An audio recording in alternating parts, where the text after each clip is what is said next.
The day the verdict was announced, the entire music world fell silent. Arnel Pineda, once the celebrated lead vocalist of the legendary band Journey, a living symbol of rising above adversity, had just been sentenced to life imprisonment without parole by a San Francisco court. The outcome left millions around the world stunned, especially those who had seen him as the embodiment of the rags to riches dream. How could this happen? Fans asked, tears streaming down their faces outside the courthouse. How could someone who came from nothing and inspired so many do this?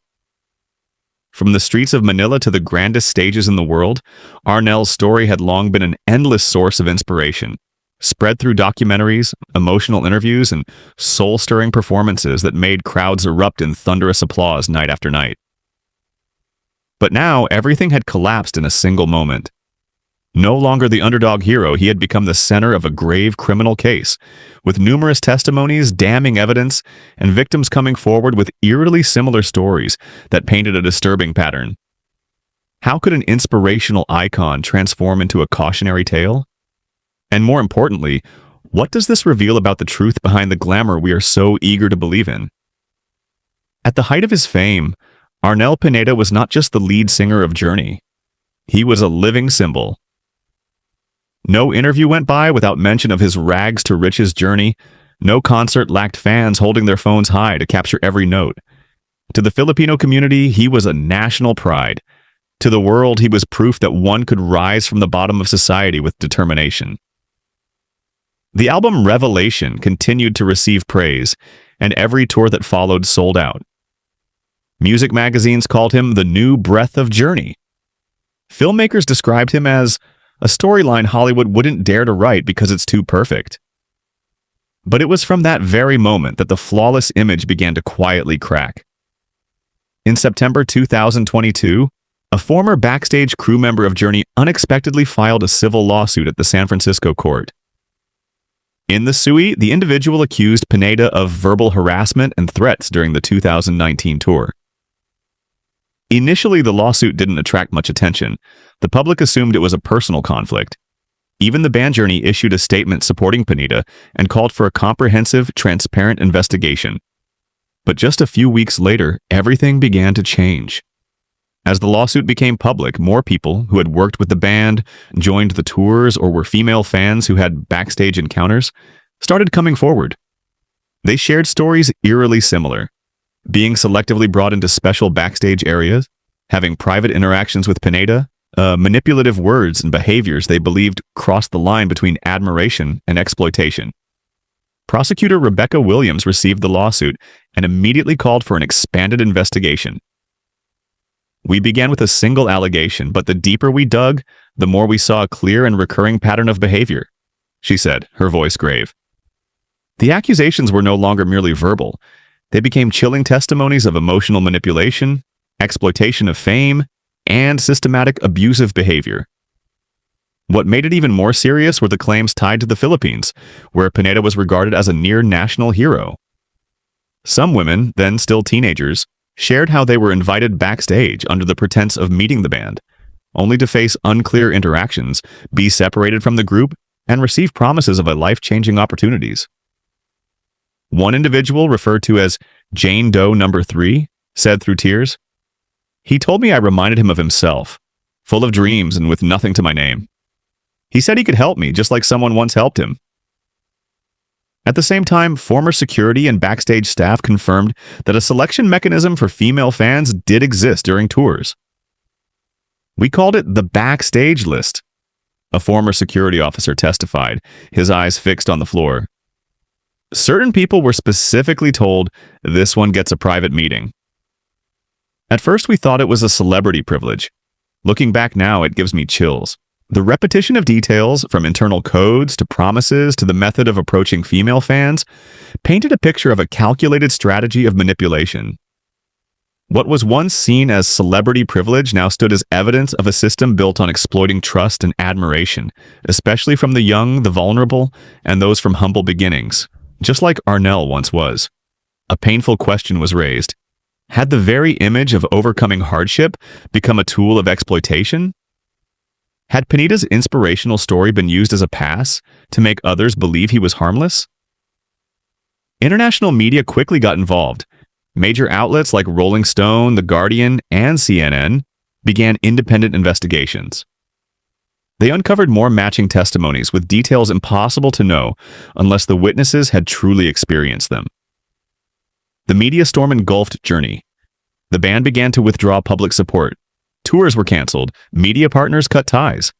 But that was only the tip of the iceberg. As the investigation went deeper, a trial began, and the entire truth, brutal and raw, was laid bare before the public. In June 2024, the trial of Arnel Pineda officially began. More than 50 reporters were present early, with dozens of cameras pointed at the courtroom doors. On social media, the hashtag number Justice for the Fans spread rapidly. No one ever imagined that Pineda's name would one day be associated with the word criminal. But as testimonies and evidence emerged one by one, the perfect image of a musical hero completely unraveled. Prosecutor Rebecca Williams opened with a lengthy indictment, citing specific cases, locations, and years. Each detail was reinforced by a series of physical evidence: recovered text messages, never-before-seen photos, secret audio recordings, and even videos that had been deleted but were restored by experts from the defendant's personal devices.